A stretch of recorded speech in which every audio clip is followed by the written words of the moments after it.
I'm going to read to you some emails that came from Jackie Brenham. I have her permission to do so. I have spoke to her last night and explained to her that I was going to do a no-holds-bar communication of these emails, and she told me to go for it. And under Steffi's lead, I learned that she had spent the entire Saturday prior with Trustee Margaret Hall at the district office. Together, they planned what would be presented to the board. It was not at all what I had requested. During such discussions, both Mr. George and Mrs. Williams tried to convince me that it was the norm for middle school age girls to send naked pictures of themselves to boys. They made it clear that this was not an unusual happening within the school. I was shocked and told them that it was not normal and that it should not ever become normal. I'm going to go ahead and read Jackie's Why I Left document. In May of 2022, I signed an employment contract with the West Bonner County School District as the district new superintendent of schools.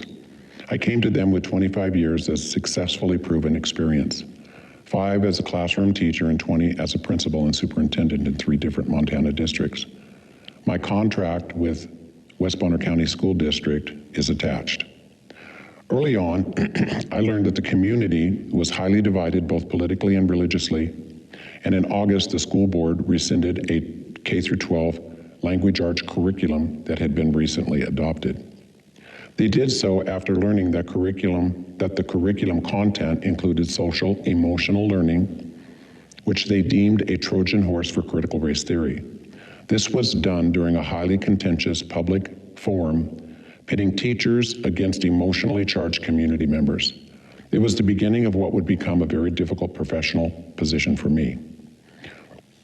Wanting to find alternative communication avenues to extinguish high numbers of people lined up to speak during regular board meetings, lasting several hours, I began the 3 C's meeting. Critical community concerns. Topics covered were voted on by the community and were hosted in bi-monthly meetings by me. During the 3 C's meeting discussions, several community members made it clear that they would like to entertain classical education as a possible option for curriculum consideration. This curriculum is utilized in several charter schools and presents back to the basics of reading, writing, and arithmetic. Around this same time, elementary principal Susie Lucky wrote me an email detailing her displeasure of my communications with members of the community that she seemed to believe I was wrongly aligning myself with. I wrote back to her stating that I would not be told who or who I could not communicate with in regards to my attempts to learn all I could about the district. This would be the beginning of a difficult relationship with her during my leadership. Hindsight, I believe that she communicated this email and my reply to other members of the leadership team. In January, during an evening 3 C's meeting, Mr. Stephen Lampert, from the Idaho Executive Director of Classical Education Charter Schools, was invited as a guest speaker to present classical education to the community. The auditorium was packed, and many persons, except for the teachers, were very excited about the prospects of further investigation and possible adoption. Ms. Lucky showed up accompanied by several teachers and were rather disparaging in their questioning of Mr. Lampert. The next day, my office phone did not stop ringing, and I had several persons wanting to visit me, all of which were avid supporters of the curriculum. At the same time all of this was happening, I was highly engaged in following the 90-day entry plan that I had written to guide my first 3 months of work. Inclusive of that plan was the goal of developing a comprehensive 5-year strategic plan. You have copies of that. That would assist the district in raising student test scores that identified the high school by the state as in need of improvement for scoring at the bottom 5% of all schools in Idaho. Scores coming from the 4 feeder schools were not impressive either. I met with the leadership team twice a month for meetings that lasted 3 to 5 hours at a time, and we worked diligently together on this plan. Although the principals and department heads seemed to be excited about our work sessions, Aside from Miss Lucky, who often displayed a very quiet and sullen attitude, I was later notified by whistleblowers that many times principals returned to their prospective buildings and had little positive to report. This surprised me greatly, as this was not the feedback that I was getting directly from them. Specifically, Principal Matt George was reported to being apologetic to his staff for having to sit through an assembly that I had hosted to share progress and information about the 5-year plan. I was shocked to hear this, as in a previous leadership meeting, when I asked him for his thoughts, his reply was, quote, "I think it's genius." Added to the difficulties, in October, the district's transportation director was arrested for a DUI and lost his CDL. So I'm going to stop there and I'm going to add something into this. It was later discovered that he had been given permission by Superintendent Insomno to go ahead and hook his travel trailer up to district utilities in the bus barn where he lived for, in my estimation, it was close to 2 years. He was asked to leave by Superintendent Brenham. We were already short on drivers and already having to cancel several bus routes. This made things worse, and I ended up having to terminate his longtime employment. As a possible resolve, I investigated outsourcing the district's transportation service, and the board took bids for an investigation. The possibilities of this caused great contention, both within the district and the community. During a meeting with the bus drivers, and of which was attended by the school district business manager, the HR director, and temporary interim transportation director, I was subjected to great disrespect and very aggressive anger and screaming. I handled it well and moved on. Ron Cruz temporarily filled in as transportation director, and he commended me. Some of the community hung signs all over town against Harlow's, who was the most likely company to become our choice if we decided to outsource. Further meetings would be quite ugly, and in the end, the board decided against the decision. Consequently, the district problems continue, with lack of drivers and buses that constantly break down, causing continual delayed routes and students not being able to travel or having their travel plans canceled. All the while, I kept on with my duties as the district 5-year strategic plan was completed and adopted by the board in January. One of the key components of future implementation would be the corresponding adoption of a 4-day school week to begin during the 23-24 school year.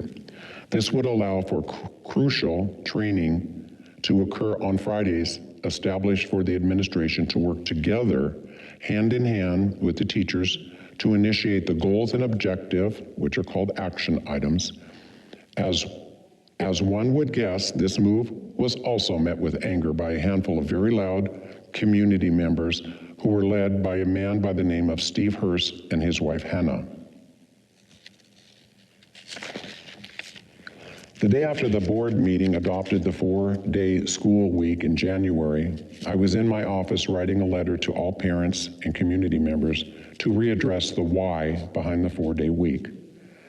During this time, Shan Coleman, HR director, walked into my office.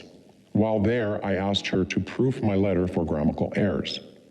She took it back to her office and soon returned with Steffi Pavey. They requested to speak to me about the contents of the letter that mentioned that I had been meeting with a small group of community members that were assisting me in investigating ways we could implement programs offering for children in need of daycare on Fridays of the next school year. They told me that they were afraid that if I published the letter, it would put a target on my back, as this group of persons were not well liked by others. They continued to explain that no one is truly considered a member of the community even after being in Priest River for as long as 10 years.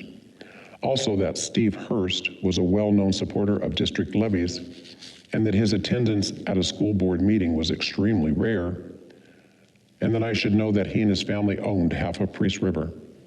I cut that discussion short and let these ladies know that my door was open to anyone who wished to be a proactive participant to help the district. I then published the letter. The next week, I had another meeting with a group assisting me. 2 of the 6 mentioned that they had been met with unwelcome stares and behavior from HR, Cheyenne Coleman. The next day, I went into Steffi's office, who was not only the business manager, but Cheyenne's supervisor. I called Cheyenne in and told her what I had learned about her behavior and let her know what my expectations were for greeting people. I then left to Steffi to talk with her. Little did I know retaliation that would occur for daring to verbally reprimand Cheyenne. A week or so later, on February 2nd, Cheyenne entered my office and asked me if I had time to meet with Mrs. Lila Hurst, mother of Steve Hurst. I was extremely busy and asked her if she knew the reason. She said that she did not. I agreed to 10 minutes and Cheyenne escorted her in. I invited her to sit down and she began a 30-minute bantering, inclusive of belittling remarks and verbal threats of physical harm. I have detailed documentation of this conversation. Upon her departure, she went directly to Cheyenne's desk and started bragging very loudly about her attack upon me. I was standing in the kitchen area nearby so that I could hear what was being said to me. It was very clear that Cheyenne knew exactly why she was there and that I had been set up. Later, I learned that Lila Hurst is best friends with Cheyenne's mother-in-law, who lives next door to Cheyenne. On Friday, the next day, I decided to take my first personal day off of 5, as I was still very upset. On that day, I emailed the district's office new administrative assistant, Laura Hall, who was transferred from a high school secretary position. I felt I had a good rapport with her, as she and I had worked in the district office during the summer, and we seemed to get along quite well. In short, I asked her to please keep her ears and eyes open, as I felt Cheyenne was working against me. This turned out to be a disastrous judgment on my part, and Laura turned against me by forwarding my email and her response to the district principals and department heads. Also that same day, I sent Cheyenne a text letting her know that I wished to meet with her on the following Monday in my office. No more than 45 minutes after sending that text, I received 3 emails notifying me 3 sick personal leave days were just automatically deducted from my banked leave time. I had to look on my calendar to try to figure out why, as the dates were quite a while back in time. I recalled on those occasions I left at 2 p.m. once to a doctor's appointment, once to a hair appointment, and came in late once due to a very late board meeting. I am entitled to do so as a salaried employee. This was another obvious act of retaliation on Cheyenne's part. On Monday, I received the email reply from Laura Hall as shown in reference 3. I provided you a copy of that. I was deeply disturbed by this. I then asked Cheyenne to come into my office and invited Steffi, as her direct supervisor, to accompany her. I began to discuss the incident regarding the visit from Ms. Lila Hurst. 10 minutes into the conversation, I realized that I was being recorded as Cheyenne's cell phone was placed on the table. I quickly asked her to turn it off and return it to her desk. Reluctantly, she looked at Steffi, who gave her a nod of approval. While she was gone doing so, I let Steffi know how disappointed I was with her action, and she quickly explained that it was legal to do so. When Cheyenne returned, we completed our conversation about the confrontation I had with Ms. Hurst. I also discussed the fact that I had been previously informed by a community member attending a staff Christmas party that Cheyenne was there and was trying to engage others in negative discussion about me. Also, that at the Classical Education Community Forum, Cheyenne was seen making physical, belittling actions as I spoke on stage. Cheyenne denied any wrongdoing. 2 days later, Stephanie asked if she could talk with me. She was very apologetic about the recording and told me that Cheyenne was very scared and literally shaking when she got to work on Monday. She tried to reassure me that the recording was only done because Cheyenne was so scared. She also said that she asked the quote-unquote girls to credit the days that were deducted from my leave back to my bank. Later that day, I met with Laura Hall to tell her how disappointed I was with her actions of forwarding my email to the building principals and department heads. I told her that I expected that if there were any future directives from me that she questioned, she could communicate those directly to me. Mid-February, while in Steffi's office, she mentioned to me that there was a public request for emails written by me, but that she did not think it would go anywhere, as she told the person making the request that they would need to pay for our technology director's time to retrieve them. She told me that she would keep me apprised. I didn't think much about it.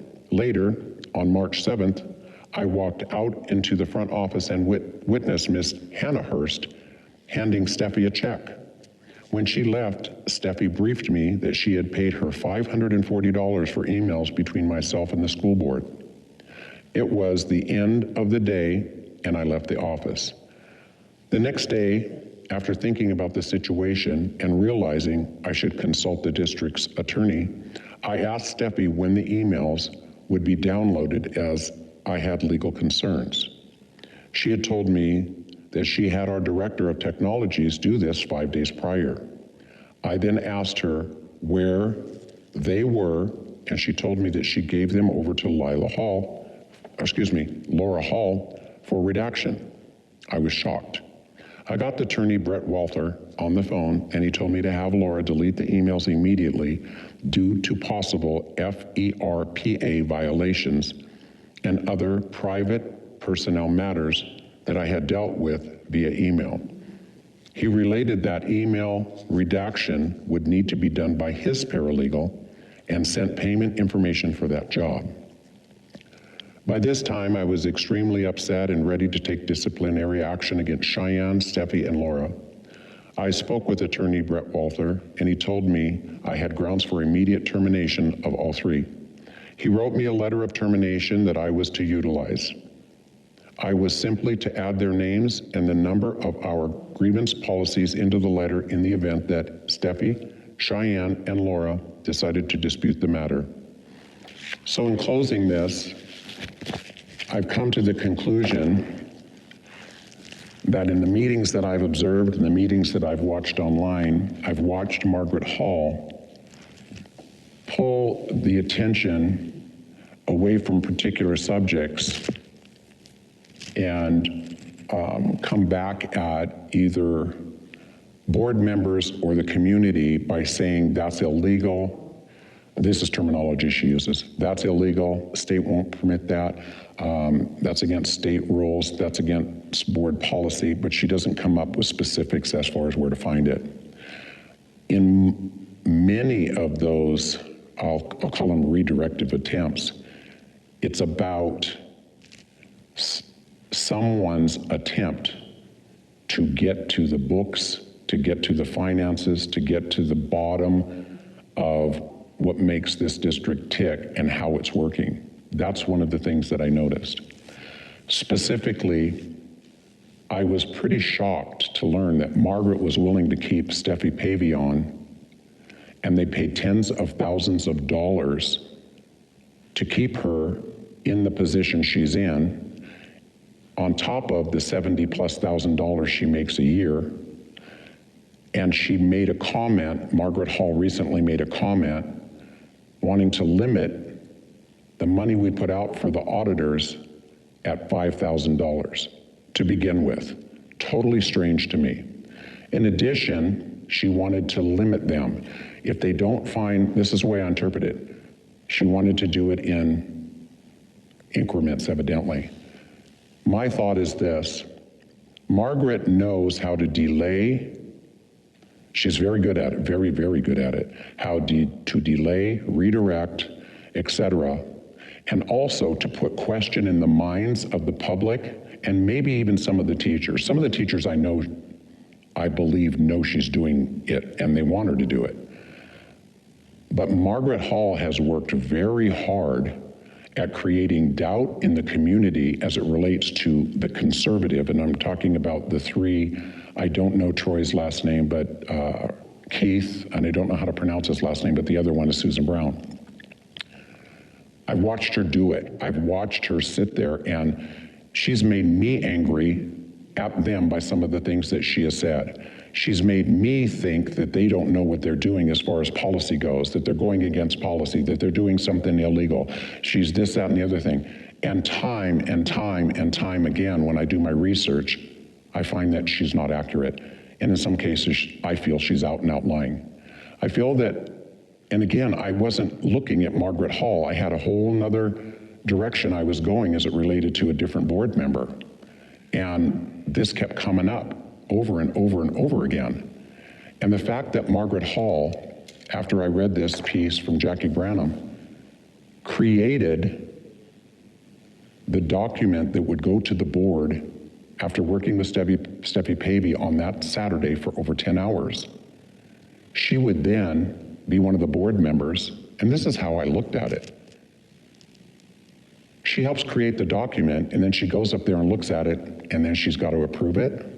That's kind of odd to me. I think she already did.